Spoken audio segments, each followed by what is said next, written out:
삼국지에 보면은 적벽대전이라는 전투가 나옵니다. 적벽대전이라는 전투는 삼국이라고 하면은 오나라, 총나라, 위나라가 이제 세 나라가 이제 대결 구도를 가지고 전쟁을 치루어 나가는 그런 형태를 적고 있는 것이 이제 삼국의 삼국인데, 특별히 위나라에는 조조라는 사람이 있었습니다. 그리고 이제 오나라와 총나라가 연합을 형성해서 강한 나라였던 위나라를 이제 대항을 이제 하는 거죠. 그런데 이 적벽대전 전투에서 이제 총나라의 장수였던 관우, 저희가 많이 들었던 관우가 어떤 명령을 받고 내려가냐면은 제갈량이 이제 사실은 두뇌 역할을 했는데 이번에 조조를 만날 거니까 반드시 죽여라 그랬습니다. 그래서 이제 그런 명령을 받고 전쟁을 치르게 되는데 바로 적벽 대전을 치르는데 이 제갈량이 말했던 이 말을 분명히 기억하고 있던 관우가 조조를 만났을 때에 그에게 길을 내줬어요. 그래서 명령을 불복종한 거죠. 그러니까 하극상이 된 거죠. 그래서 조조가 죽을 뻔하다가 살아서 도망가게 됩니다. 그래서 이제 그 일로 점점 나중에 어려운 상황이 됐죠. 근데 그것 때문에 전쟁을 마치고 돌아온 이 관우를 죽이기 위해서 이제 제갈량이 벼르고 있다가 죽이려고 했어요. 근데 저희가 잘 아는 유비가 그 전쟁터의 신사였던 유비가 이제 최고 머리였잖아요. 그 사람이 막았습니다. 죽이지 말라. 관우가 왜 그렇게 했는지에 대한 이제 내용이 이제 그 다음에 이어지는데, 바로 관우와 조조의 관계에서 조조라는 사람이 예전에 관우에게 은혜를 베푼 적이 있다 이거예요. 그런데 그 관우가 차마 자기에게 은혜를 베풀어준 조조를 죽일 수가 없었습니다. 그래서 가는 길을 내주게 되는 거죠. 그 사실을 잘 알고 있던 유비가 이제 그 이야기를 전달하고 결국은 제갈량이라는 사람이 이야기를 이제 소화를 한 다음에 쓴 내용 중에 이런 표현이 나와요. 내가 사람으로서 할 수 있는 방법을 모두 쓴다 할지라도 목숨은 하늘의 뜻에 달렸으니 하늘의 명을 기다려 따를 뿐이다. 이렇게 했습니다. 무슨 말이냐면 자세히 보니까 조조가 지금 죽을 때가 아니다 이런 거죠. 지금 죽을 때가 아니라는 걸 알았다. 그래서 내가 계획하고 그를 죽이려고 지금 했지만 이렇게 된 것은 내 뜻이 아니고 하늘의 뜻이었다. 이렇게 표현하는 거죠. 그래서 관우를 죽이지 않게 되죠. 그리고 이제 상황을 이제 소위 운명으로 받아들이게 된다. 이제 그 내용입니다. 근데 그 내용을 이제 보면 거기 나와 있는 마지막 표현 있잖아요. 그게 수인사 대천명이라는 말이에요. 수인사 대천명. 이 수인사 대천명이 이제 어떻게 바뀌어서 쓰여지고 있냐면 요즘에는 진인사 대천명이죠. 진인사 대천명. 그래서 인간이 할 수 있는 건 다 하고 하늘의 뜻을 기다린다. 이런 표현으로 이제 쓰여집니다. 근데 그런 표현이 이제 여기 그 삼국지에서 그럴싸하게 나왔기 때문에만이 아니라 이것이 이제 전달되어져 가지고 오늘날에 쓰여질 때도 상당히 일리가 있는 표현으로 쓰여지죠. 그렇죠? 하늘에서 뭔가 복을 받고 은혜를 입으려면 사람이 할 일을 해야 된다 이겁니다.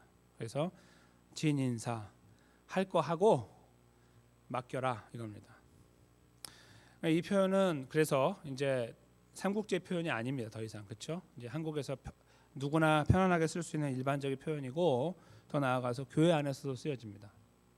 교회 안에서도. 그래서 이제 이거 어떻게 쓰냐면 당신이 할 일을 다 하고 하나님의 뜻을 기다려라 이겁니다. 그렇게 쓰여지죠. 그래서 아마 들으시면서 어떻게 생각하시는지 모르겠지만 고개를 끄덕끄덕 하실 그런 표현이죠. 그렇죠? 진인사 대천명. 그래서 실제로 어떤 목사님은 진인사 대천명이라는 제목으로 설교하시는 분도 계세요. 진인사 대천명. 그래서 포인트는 뭐냐면 여러분들 입만 벌리고 있지 말고 열심히 뛰십시오. 최선을 다하십시오. 피와 땀을 흘리십시오. 그러면 하나님께서 은혜를 베풀어 주실 것입니다. 이렇게 표현하죠. 어떻게 생각하십니까? 그 표현이 맞는 표현입니까? 틀린 표현입니까? 저희가 오늘 이 본문을 읽어 나가면서 이 내용이 맞는지 틀리는지를 한번 확인해 보려고 하는 겁니다. 진인사 대천명이 맞느냐 틀리느냐. 오늘 본문은 성경에 나와 있는 이게 중간중간에 나와 있는 토막 중에 굉장히 중요하다고 여겨지는 내용 중에 한 부분이에요. 그리고 이 내용은 제가 이따 설명드리겠지만 계속해서 반복적으로 성경에서 일어나고 있습니다. 이것은 반복되고 있는 이유는 결국은 하나님의 주권을 드러내고 싶은 겁니다. 그 내용을 저희가 조금 자세하게 살펴보겠습니다. 도대체 무슨 내용이 있길래 그럴까요? 한번 저희가 내용 속으로 잠깐 들어가도록 하죠. 오늘 저희가 읽었던 내용 그 11절부터 내용을 살피기 이전에 잠깐 배경을 말씀드리면 야곱이란 사람이 이제 이스라엘로 이름이 바뀌어서 본문에도 이스라엘로 이름이 쓰여지고 있죠. 야곱이라는 이름이 없어지고 이제 이스라엘로 바뀌어진 이름을 쓰고 있습니다. 근데 이스라엘로 바뀌어진 야곱이 어떤 일을 만났냐면 준비가 되지 않은 상태에서 흉년을 만났어요. 7년 풍년이 지나고 7년 흉년이 들어갔는데 가나안 지역에 살고 있던 이스라엘과 그 식구들이 음식이 바닥이 났습니다. 그래서 대부분의 가나안 사람들은 다 굶어 죽었습니다. 그런데 그때 돈깨나 가지고 있던 이 이스라엘은 죽지 않았습니다. 돈이 있었기 때문에. 그래서 이제 자기들이 그 본인의 아들 10명의 아들을, 막내 아들은 이제 총 12명의 아들이 있었지만 그 중에 11번째 아들은 그 저희가 아는 거와 다르게 본인 생각에는 죽었다고 알고 있었으므로 죽었다고 생각하고 10명의 아들을 보내서 돈을 가지고 가서 이제 곡식을 사오게 되죠. 이제 그 일을 한 차례 이루어지게 됐습니다. 근데 그렇게 갔다가 봉변을 당하게 되죠. 이제 누구인지 모르는 젊어 보이는 어떤 청년이 왕처럼 행세하면서 자신들의 그 10명을 부르더니 특별히 이제 통역을 세워가지고, 그러니까 가나안 사람의 말로 통역하는 통역을 세워가지고 이것저것 물어봤죠. 그 내용 중에 뭐 아버지가 살아계시느냐 뭐 이런 것들을 물어보더니 형제들 간의 말에 어떤 불일치한 점을 찾아냅니다. 그래서 시므온이라고 하는 그러니까 아들을 이제 그 아들 중에 한 명을 인질로 잡고 막내가 있다고 하는데 막내가 베냐민이라고 하는데 이 막내 아들을 데려와야 너희가 이야기한 것이 합치가 되므로 일치가 되므로 내가 다 풀어주겠다, 이런 어떤 엉뚱한 조건을 내걸어서 봉변을 당하고 와요. 그렇죠? 곡식은 가지고 왔는데 곡식 안에 열어보니까 뭐가 들어있냐면 돈까지 다 들어있었어요. 본인이 가져간 돈이 거기 들어있었습니다. 그래서 아주 큰일 났습니다. 그런 상태에서 지금 요건은 해야 될 건 뭐냐면 막내인 베냐민을 함께 데리고 가서 그 애굽 왕에게 보여주고 이제 절차를 밟아서 곡식을 다시 사오고 인질로 잡힌 시므온을 구해야 되는 상황이 된 겁니다.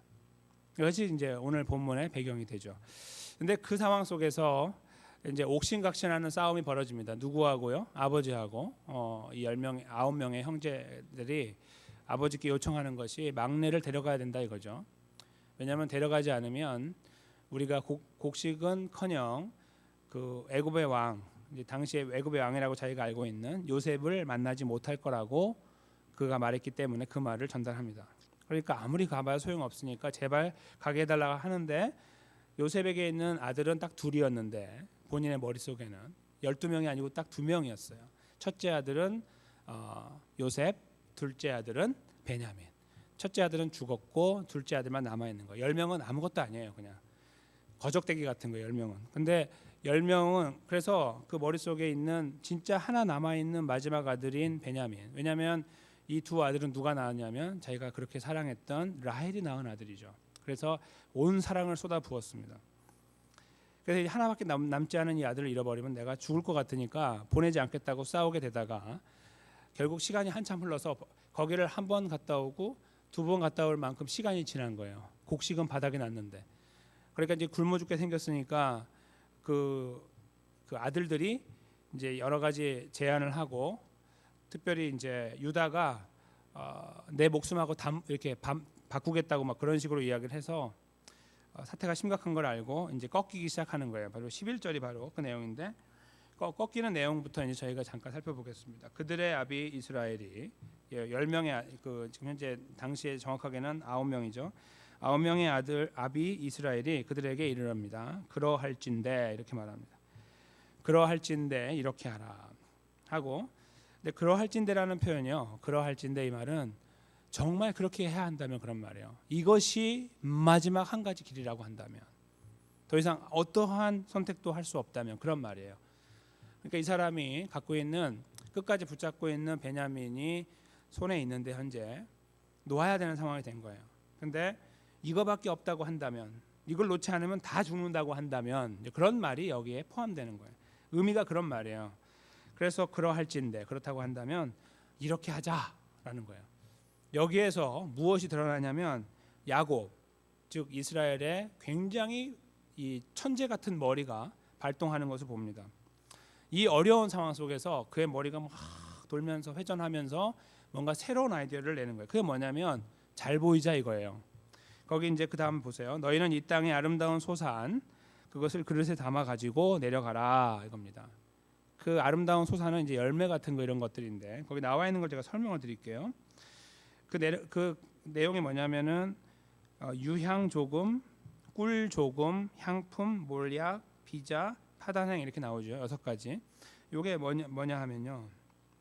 일단은 여기 나와 있는 그 내용들은 가나안에서 별로 구하기가 쉽지가 않은 것들이에요. 첫째로. 그리고 동시에 그 이제 설명을 드리면 유향 조금이라고 했는데, 유향은 일단 뭐 유향이라고 하고요. 근데 꿀이라고 하는 거는 당시에 이게 실제로 우리가 먹는, 요즘에 먹는 하니가 아니고 포도 시럽 같은 거라고 합니다. 포도 시럽. 그 포도의 진액을 짜가지고 만드는 시럽 같은. 그러니까 만들기가 굉장히 어렵겠죠. 웬만한 사람들은 어렵고, 당시에 지금 어떤 상황이죠? 지금 흉년이잖아요. 그러니까 흉년에 그 포도가 그 즙이 무슨 가치가 있겠습니까, 그렇죠? 빨리 먹어버려야 되는. 근데 그런 게 굉장히 귀한, 당시에 굉장히 귀하게 여겨지는 그거. 그러니까 여기 보면 양이 많아요, 적어요? 적죠. 조금씩. 그 다음에 향품을 가져가고, 모략을 가져가고, 5번째 나오는 비자가 무엇인 줄 아세요? 비자? 그거는 뭐 미국 비자, 한국 비자 그런 비자도 아니고, 이 비자는 원래 유향나무 열매라고 이제 다른 성경에는 번역이 되어 있는데, 더 정확하게 말하면요, 한 번에 알아들으실 거예요. 아마 여기 계신 분들은 피스타치오입니다. 피스타치오. 피스타치오. 네, 피스타치오만 생긴 거. 이 피스타치오를 가져간 거예요, 당시에. 근데 피스타치오가 당시에 이제 일단 가나안 땅에는 거의 없는 거고요. 수입을 해가지고 오는 거예요. 이렇게 수입을 해가지고 가진 자만 먹는 거예요. 오늘날처럼 웬만한 어디 가도 있는 게 아니라, 또 한국에도 아직 피스타치오가 좀 비싸잖아요. 근데 여기는 더더군다나 그래요. 그러니까 웬만한 사람 먹지도 못하는 게 피스타치오. 그거를 돈 많이 주고 사서 갖고 있다가 그걸 챙겨준 거예요. 근데 왜 그랬냐면요, 피스타치오가 애굽하고 그 북쪽, 가나안 저 북쪽에 있는 시리아에서 가장 값비싸고 가장 가치 있는 그 진미로 평가가 된 거예요. 그러니까 애굽에 만약에 피스타치오를 갖고 가서 먹으면 애굽에서 가장 맛있는 거 그 중에 속하는 최고의 음식이라는 거죠. 뭐 믿으시거나 말거나 그건 원래 역사적인 사실이에요. 예, 뭐 피스타치오 그거 아무것도 아니지, 콩 같은 거 그거 아니요. 당시에는 그렇게 귀했던 것입니다. 그래서 굳이 피스타치오를 챙긴 거예요. 그 다음에 여기 파단행이라고 마지막에 나오는 건 뭐냐면, 다른 성경에는 감복숭아로 나오거든요. 감복숭아. 근데 감복숭아가 아니고, 우리는 오늘날도 이것도 쉽게 이해할 수 있는데 아몬드입니다. 아몬드. 아몬드도 마찬가지예요. 가나안에 쉽게 얻는 게 아니라 아주 얻기가 어려운 열매이죠. 그래서 피스타치오하고 아몬드가 추가된 거는 어떤 것을 지금 의미하냐면은, 딱 가져가서 열었을 때에, 이렇게 딱 열어봤을 때에 바로 그 애굽의 왕이 딱 보자마자 와우 이렇게 감동하는 그런 음식의 그 상황이 되는 거예요. 그러니까 지금 머릿속에요, 이스라엘 원래 야곱 머릿속에는 지금 어떤 생각이 있냐면, 인간적인 방법으로 그의 마음을 살려고 하는 거예요. 이렇게. 그래서 이걸로 찔러 넣으면 어떻게 해요? 아이고 뭐 이런 걸 쑥 받으면서 이런 거 있잖아요, 그렇죠? 뇌물 좋아하는 사람들. 근데 그런 것처럼 이제 아주 강력한 뇌물을 준비하는 거예요. 강력한 뇌물. 대충 해가지고 보내면은 뭐 그런 거 필요 없다, 치워라 이렇게 할 수 있잖아요. 그래서 그 나라에서 가장 귀하게 여기는 것들을 챙긴 게 6가지를 챙긴 거예요. 그게 바로 여기 나와 있는 것들이고 그 중에 눈여겨봐야 되는 것은 바로 피스타치오라는 것입니다. 그렇게 챙겨서 이렇게 가야겠다라고 판단을 한 거예요. 그러니까 이 사람의 머리를 한번 생각해 보세요. 지금 이제 나이가 많이 들었고 지금 이제 여기서 곧 건너가는 걸 다 예상하면 지금 거의 130살 정도 되는 거죠. 나이가 굉장히 나이가 지금 많이 들었는데 이 사람이 살아왔던 삶이 그렇게 쉽지가 않았어요. 대략적으로 학자들은 70세가 넘어서 결혼했다고 생각하거든요. 그러니까 지금 한 2배 정도 살았다고 하면 옛날 도망갈 때부터 해가지고 보면 계속 머리가 막 뺑뺑 도는 사람이에요. 굉장히 빨라요, 머리가. 그래서 인생을 어떻게 살아왔냐면 지금까지 하나님을 막 붙잡으려고 한 것보다는 자기 머리로 살아왔어요. 머리로. 그래서 뭐 계산해가지고 뭐 수가 틀린다고 하잖아요, 속된 말로. 그러면 막 들이받으며 뭐 삼촌이고 뭐고 없죠. 그래서 다 빼앗고 다 갖는 거예요. 그리고 아주 잔인해요. 막 눌러버리죠. 그래서 제가 이제 그런 것들을 이제 하나하나 이렇게 말씀을 준비하면서 찾아봤어요. 근데 이 처음에 형의 장자권을 가지고 도망갈 때부터 해서 그냥 뒤도 안 보고 돌아가고, 그 다음에 가는 길에 베델에서 이제 꿈속에 하나님의 천사를 이렇게 만나고 하는 그런 과정을 지나면서 이 사람이 갖고 있던 거는 하나님 붙잡아야 되겠다는 어떤 생각을 해서 거기에 이제 약속을 해요. 그렇죠? 내가 베고 잤던 돌을 세워 갖고 이게 하나님의 전이 될 것이고, 내가 11조를 하나님께 드릴 것이고, 하나님은 내 하나님이 될 것이다라고 자기 멋대로 정하죠. 하나님이 자기 하나님이 되면은 자기 하나님이 그래? 알았어, 고마워 이렇게 하십니까? 말도 안 되는 이야기죠. 자기가 그렇게 했어요. 혼자 뭐 하는지도 모르겠죠. 그렇게 그냥 했어요. 그러니까 자기가 생각하는 대로 하나님과 관계도 막 맺어 나가는 거예요. 이렇게 그게 자기가 한다고 생각하는 거죠. 근데 외삼촌 만나가 거기서 어떻게 했냐면은 처음 이렇게 우물이 있을 때 당시에는 이제 양치기들이 대부분 여자분들이 했기 때문에 이 우물물을 먹이려고 하면 돌을 옮겨야 되거든요. 그러니까 이제 특별한 다 모였을 때 남자들이 옮겨주거나 이렇게 했거든요. 그런데 이제 라헬이 이렇게 오는 걸 보고서 저희가 그 외삼촌 딸이 라헬이라고 했더니 되게 예쁘잖아요, 그렇죠? 멀리서부터 예쁠 거 아니에요. 오 예 하면서 혼자 돌을 들어갖고 딱 내려놓고 그 힘자랑을 하죠. 탁 내려놓은 다음에 먹으라고 딱 하죠. 그래서 다른 그 팀은 오지도 않았는데 라헬의 양에게 그 다 물을 먹이고 나서 라헬을 따라가거든요. 그런 것들 탁 힘을 보이고 과시하는 거, 머리도 빠르고 힘도 세고, 그렇죠? 그 다음에 아까 말씀드린 대로 외삼촌하고 부딪혔을 때 조금 더 양보하지 않는 거. 물론 외삼촌도 나쁜 사람이지만 거기에 못지않게 들이받는 사람이라는 거예요. 그리고 야복강에 와서 이제 돌아오는 길에 20년이 지나고 돌아올 때에 야복강을 건너야 되는 그때 나머지는 다 먼저 보낼 때도 나누어서 보내죠. 여기가 죽으면 여긴 살아야 되니까 그런 거 있잖아요. 투자할 때도 다 투자하지 않고 반반 투자하는 거예요. 굉장히 지혜로운 사람이에요. 그렇죠? 내가 20년 동안 모은 건데 한꺼번에 이룰 수 없잖아요. 그러니까 그렇게 나누는 거고. 그다음에 이 나루터를 건널 때 기도하잖아요. 그렇죠? 하나님 붙잡고 막 밤새도록 기도해가지고 나중에 여기 환도뼈를 맞아가지고 절개됐고 이런 것들. 근데 거기에서도 사실 하나님과 관계에서 이게 진짜 인격적인 하나님, 내가 그렇게 고백하는 진실된 하나님이 아니라 일단은 나의 만족을 채워주는 하나님으로 그렇게 인식하고 지금까지 살아왔던 그대로 기도한 거예요.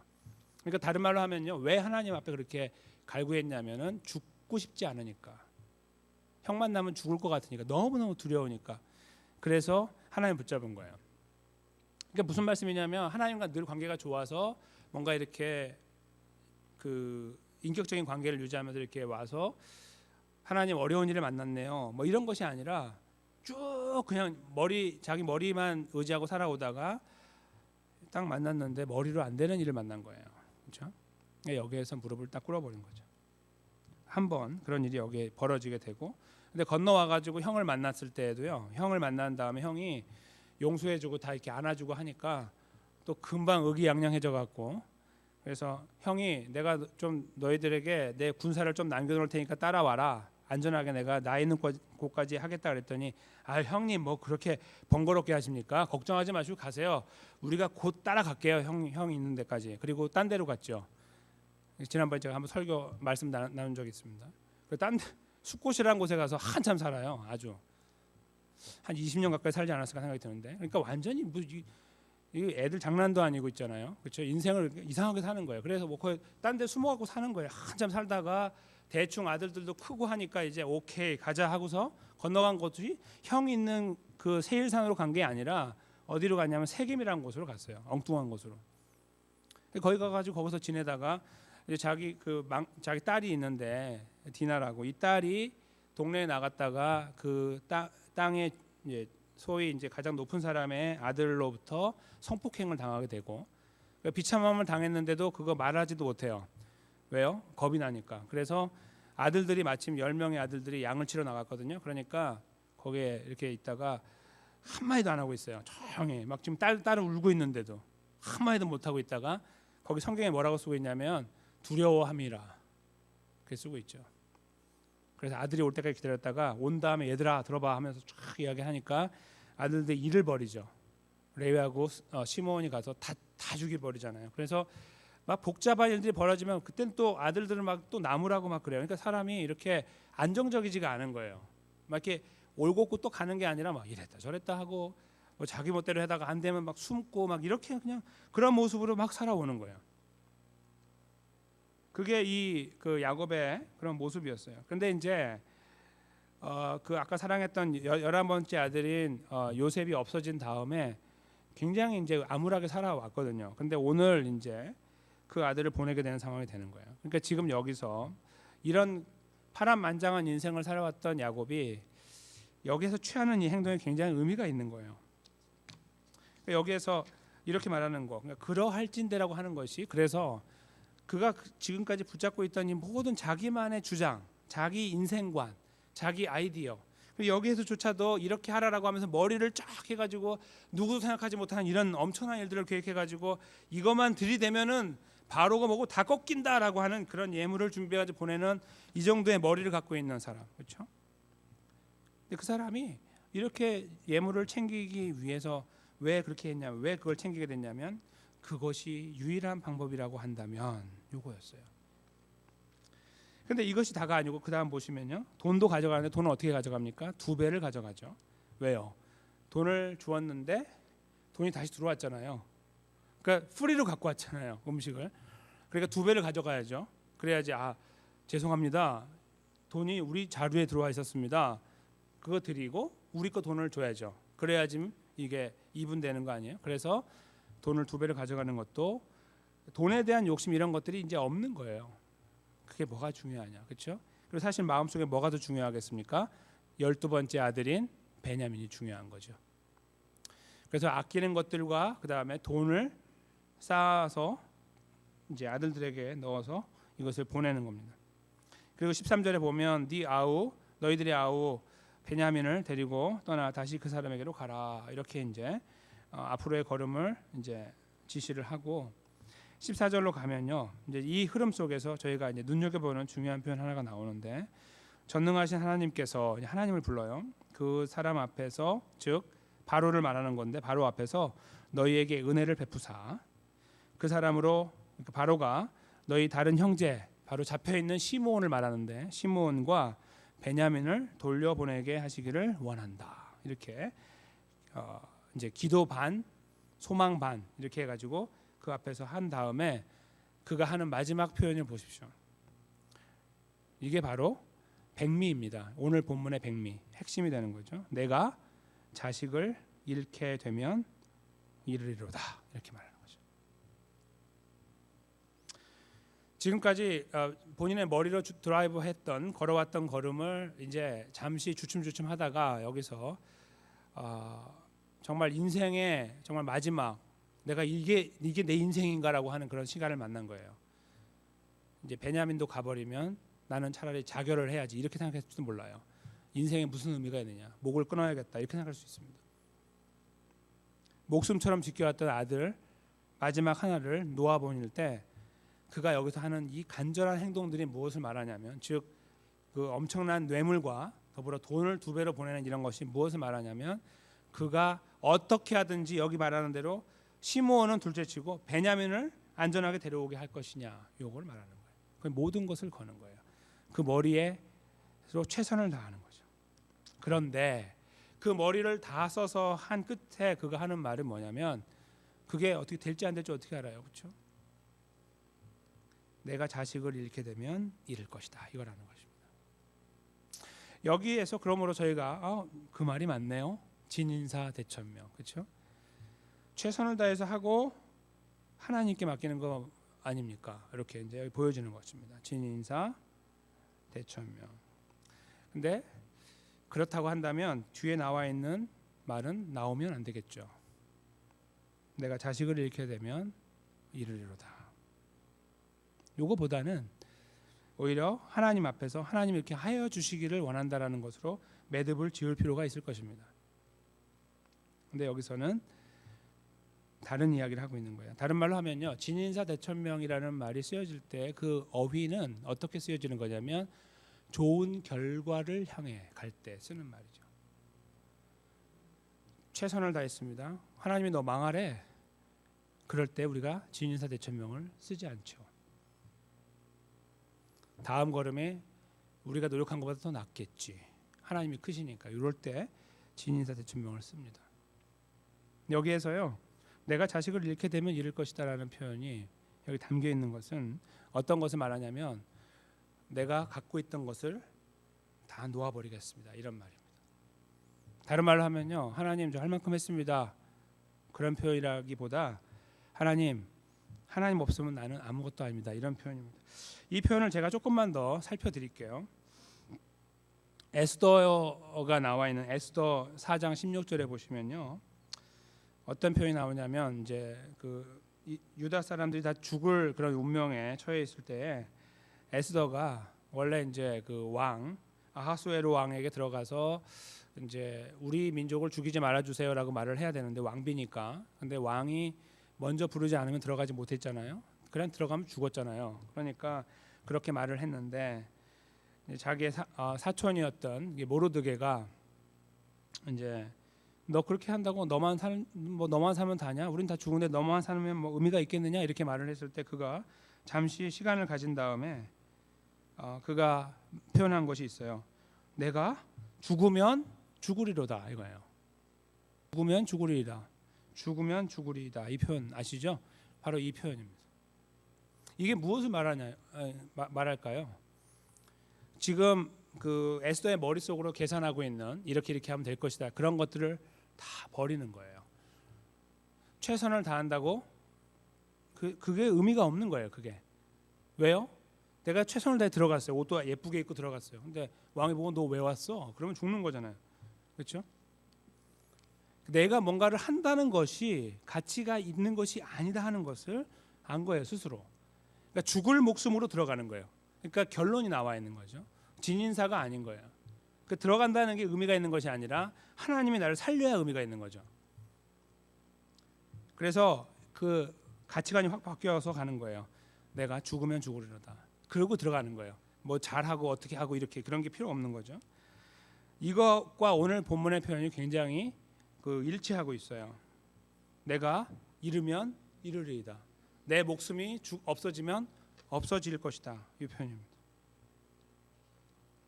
근데 이 표현이요, 나중에 그 사실 동시대 약간 비슷한 시대인데 동시대는 아니지만 다니엘서에 보면 이제 또 나오는데요. 다니엘서에도 보면 3장 18절에 보면 우리는 우상에게 절하지 않겠습니다. 이렇게 말해요. 그런데 그리 아니하실지라도 이렇게 말하죠.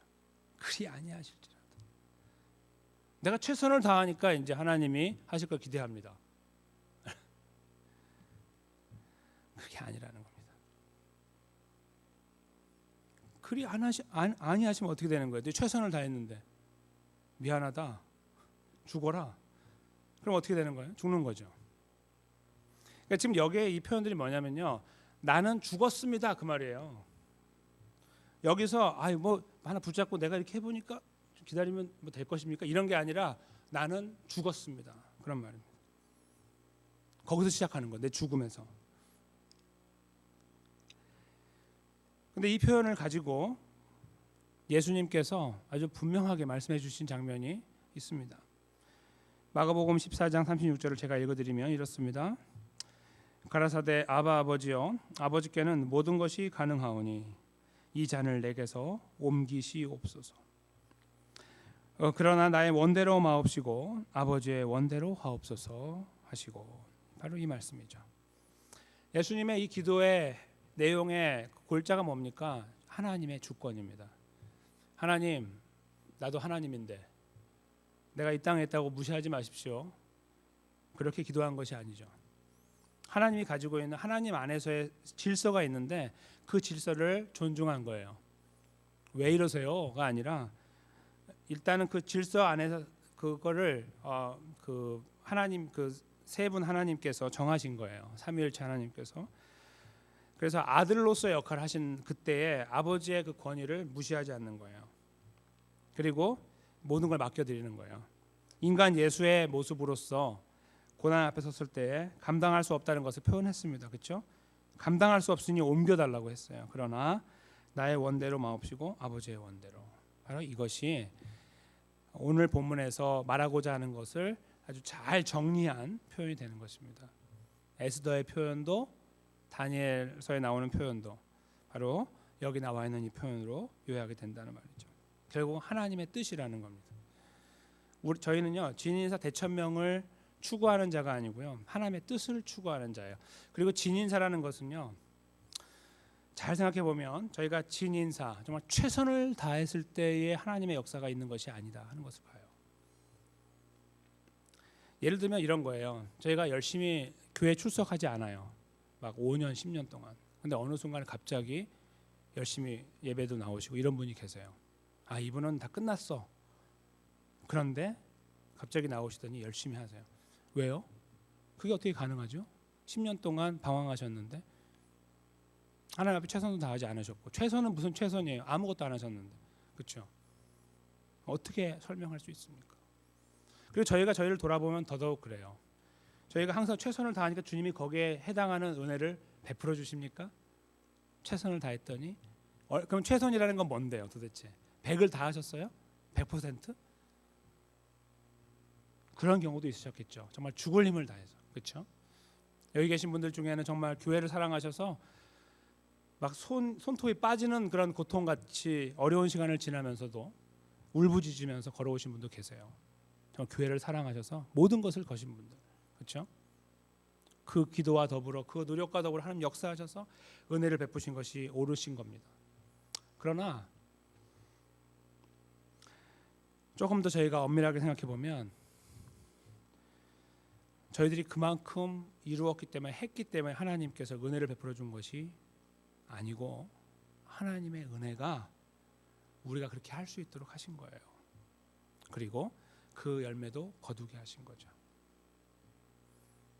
그래야 저희는 하나님 말씀이 일치가 된다는 걸 알게 됩니다. 오늘 본문에서요 이 사람이 지금 손을 놓아버리는 거는요 그동안의 자기 가치관 전체를 다 놓아버리는 거예요. 다. 인생의 마지막 낙은 돈이 아니고 가지고 있는 좋은 물건들도 아닌 거예요. 다 버리잖아요. 다 보내잖아요. 그렇죠? 필요가 없어요. 왜요? 베냐민 없어지면 다 끝이니까. 그 인생 그거를 놓아버리는 거예요. 왜? 어떻게 해요? 주의 뜻대로 하십시오. 죽으면 죽으리이다 이겁니다. 그리 아니하실지라도 아버지의 원대로 이겁니다. 그래서 저희는 이 오늘 본문의 고백을 그래서 저는 제목으로 더 고백이라고 했습니다. 더 고백. 그냥 한국말로 더 고백이고 영어로 더를 붙여쓴 거는 이게 진짜 고백이라는 겁니다. 성도들이 해야 되는. 제가 하나님 백성으로 살면서요 고백을 많이 하죠. 오늘 사도신경을 고백하는 것처럼 우리 신앙을 고백하고 고백을 해요. 하나님을 인정하고 고백 여러 가지 모양으로 합니다만 이 말씀을 저희가 잘 곰곰이 생각해 보셔야 됩니다. 이 말씀 우리가 가지고 있는 하나님과 함께 가지고 가는 여러 가지 생각들이 있잖아요. 하나님이 항상 모든 것을 쥐고 계십니까? 저희가 그래서 항상 거기에 이렇게 멍하니 서 있습니까? 그렇지 않잖아요. 생각들도 많이 하고 계획들도 하고 이렇게 한단 말이에요. 같이 어우러져 가면서 그런데 항상 저희가 항상이 아니라 저희가 그 두 가지를 이렇게 저글링 한다 그러죠. 이렇게 돌릴 때 거기서 항상 그 결정하는 순간을 만나요. 두 가지가 머리가 될 수 없으니까 항상 뭔가를 이렇게 택해야 되거든요. 우리의 계획이냐 하나님의 뜻이냐 이런 것들 말이에요. 그렇죠? 근데 그때 저희도 모르는 사이에 우리가 갖고 있는 우리만의 가치관을 바탕으로 해서 옳다고 판단되는 걸 탁 잡을 때가 있어요. 하나님 이거는 안 됩니다 이런 거예요. 하나님 그러시겠죠. 누가 그래? 근데 우리는 그거 붙잡고 있는 거예요. 이거 놓치면 나 죽어요 하나님. 누가 그래? 이렇게 말하는 거죠. 그게 바로 우리 하나님 백성들이 만나는 굉장히 중요한 순간이라는 거예요. 거기서 우리가 실수하면 지옥 간다 그런 말씀이 아니라 거기에서 우리가 하나님의 주권을 인정하느냐 그렇지 못하느냐가 결정이 된다는 거예요. 근데 저희는 많은 경우에 거기서 실패합니다. 저를 포함해서. 하나님 저 이건 하나님 다 가져가서 이건 안 됩니다. 이런 거 있잖아요. 그렇죠? 그 가치관 내 거. 그것이 돈이건 사람이건 자녀이건 부모이건 그러니까 있는 거예요. 특별히 어떤 중요한 시간을 지나갈 때 그런 게 생길 수 있잖아요. 막 갑자기 자녀가 아픈 경우가 되거나 아니면 어떤 부모가 갑자기 편찮으시거나 일들이 잘 안 풀리거나 뭐 이런 것들이 큰 인생이 굉장히 크다고 여겨지는 일들 만나면 하나님 이건 아닙니다. 이건 아닙니다. 그게 바로 야곱이 지금까지 붙잡고 왔던 삶의 모습이었어요. 항상 부딪히면은 꽉 잡고 있는 거예요. 야복강에서도 하나님 이건 안 됩니다. 제발 살려주세요 이렇게 한 거예요. 내용이 뭐예요? 살려주는 내용이 하나님이 주인이 되세요 뭐 이런 겁니까? 아니요. 천만의 말씀이죠. 하나님 형이 뺏어가면 안 됩니다 이건데 형이 뺏어가면 나 죽습니다 이거죠. 그렇게 살아왔던 인생의 끝자락에 가니까 뭐예요? 결국 하나 남았는데 베냐민 얘도 간다는 거예요. 지금 죽겠죠 진짜. 야, 내 인생이 이렇게 망가지는구나 이거예요. 누가 망가진다고 그래 그거를? 근데 본인은 망가지는 거예요. 이거 놓치면 난 끝이거든요. 이게 바로 하나님 백성들이 그냥 맨날 와서 하나님 나의 주인이십니다 뭐 이렇게 백날 해봐야 소용없습니다. 죄송하지만 바로 이런 순간에 그 고민을 아주 진지하게 해야 된다는 거예요. 바로 이런 순간에. 그리고 넘어진다 할지라도 그 고민에 대하여 다시 하나님 제가 다시 그 경험을 만난다고 하면 제가 갖고 있는 제 생각을 내려놓고 하나님의 주권을 인정하고 주님이 원하시는 길로 나를 인도하실 때에 순응하는 그런 걸음을 걷게 해 주십시오라고 기도할 수 있어야 된다는 것입니다. 그러지 못하고 계속 그런 순간을 만날 때마다 맨날 뭐 앞에서는 거룩한 척 하는데 그 순간에 되면 하나님과 자기밖에 모를 때가 많잖아요. 그때 쑥쑥 지나가는 거예요. 그냥 쑥쑥 무시하고 가는 거죠. 오늘 저희는 이 본문에서 그래서 더 고백, 진실된 고백이라는 것을 한번 생각하는 시간을 갖기 원하는 겁니다. 근데 이 고백의 근저에는 무엇이 있어야 될까요? 하나님의 주권이라는 겁니다. 내 뜻대로 마시고 아버지의 뜻대로. 그렇게 되면 어떻습니까? 괜찮습니다. 하나님 정말 원하시는 그 길로 가고 싶습니다. 바로 이것이 우리가 기도해야 될 기도의 내용이라는 겁니다. 기도하실 때에도 우리가 하나님 이거 해주셔야 됩니다 하다가도 조금 저희가 부드럽게 하면 하나님 뜻대로 해주십시오 이렇게 하다가 그런 것도 있잖아요. 여유 있는 것들은 하나님 알아서 해주세요. 이더웨이 다 좋으니까 그렇죠? 이것도 괜찮고 저것도 하나님 알아서 해주세요. 그건 누가 못합니까? 그런데 중요한 문제 내가 아니라고 하는 그 문제 앞에서 이거를 놔야 되는 거예요. 이 손을 놔야 돼. 근데 오늘 본문에 보면요 이게 붙잡고 있던 손이 이렇게 낮아지는 거예요. 하나 둘 셋 이렇게 낮은다고요. 한꺼번에 놓는 게 아니고 처음에 가야 되냐 진짜? 그럼 이렇게 하자 한 다음에 애들 데리고 가라. 내가 나중에 잃어버리면 잃어버리겠다 이렇게 말하죠. 뭐 이렇게 그렇죠? 하나님의 주권을 인정한다면 말이에요. 그러면 우리가 뭔가 노력해가지고 진인사 내가 최선을 다해 뭔가를 계획하고 갔으니까 하나님 이거 아니에요, 그렇죠? 내가 최선을 다했잖아 이거 아니에요가 그것이 아니라 하나님의 뜻대로라는 거예요. 하나님 제가 최선을 다하게 해주십시오. 여기까지 온 것도 주님의 은혜입니다. 제가 한 것이 뭐가 있습니까? 하나님이 하셨지. 그런 고백을 우리가 드려야 됩니다. 제가 아주 강력한 요구를 드리는 건가요? 아니요. 천만의 말씀. 이거 사실이에요. 부인하시는 것이 거짓이고 틀린 겁니다. 어떻게 우리가 호흡을 하고 있습니까? 여기에 지금 우리가 여기서 지금 어떻게 호흡을 하고 살고 있냐는 거예요. 다 사는 거니까요. 자연스러운 거니까요. 천만의 말씀이에요. 하나님께서 오늘도 우리에게 호흡을 주신 것뿐이죠. 그것이 하나님의 주권입니다. 그 하나님의 주권을 그렇게 이해하고 인정할 수 있을 때에 손을 놓게 되는 거예요. 하나님 다 하나님이 가져가세요. 하나님이 다 해주세요. 뺏어가라는 말이 아니라 하나님이 붙잡아 주세요. 저는 최선을 다할 수 있는 능력도 없고 지혜도 없습니다. 그러나 하나님의 주권이 나에게 함께하고 은혜가 함께할 때 제가 그 처한 환경에서 주님을 의지하면서 갈 수 있습니다. 제가 어떤 일을 최선을 다해 준비한 끝자락에서 주여, 주님이 이제 하실 일입니다. 자, 한번 멋지게 한번 드라이브 하십시오가 아니라 모든 것이 하나님의 은혜입니다. 그리고 모든 주권이 하나님께 있습니다. 나에게 아무것도 없습니다. 여기까지 그렇게 인도하신 하나님, 나를 붙잡으시사 계속해서 그렇게 나를 인도해 주십시오라고 기도하는 겁니다.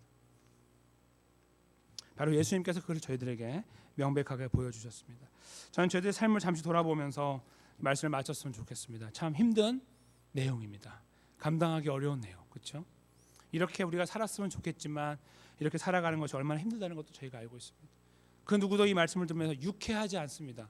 마음이 유쾌하지가 않아요.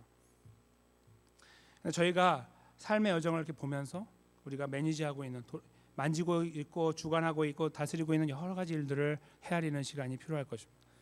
그 일 속에서, 일 하나하나 속에서 혹시라도 내 아집이, 그렇죠? 내 아집이, 사람과의 관계 속에서 내 주장이, 내 뜻이, 뭐 이런 것들 관철돼야 되고, 이런 것들이 혹시 우리 안에 없는지 돌아갈 필요도 있을 것입니다. 이 모든 것들이 거기에 속하는 것이죠. 하나님의 뜻이라는 것, 하나님의 주권이라는 것에 우리가 순응할 수 있는 것, 하나님 뜻대로 인도해 주십시오라고 기도하며 그것을 기다리는 것, 그것처럼 귀하고 아름다운 건 없지만 그리로 가는 걸음 자체가 얼마나 어려운지를 우리가 알고 있기에 우리는 이 말씀의 마지막에서 다시 한번 그 하나님의 은혜를 구하는, 하나님의 주권을 통해 오는 은혜를 구하는 시간이 필요할 것입니다. 최선을 다하고 결과를 기다리는 삶이 아니라 최선도 다할 수 없는 존재라는 것을 인정하며 하나님의 은혜가 나를 살리고 나를 인도해 나가, 여기까지 인도하셨으며 앞으로 인도해 나간다는 그 사실을 고백해 나갈 때 하나님의 선하신, 납작 엎드려서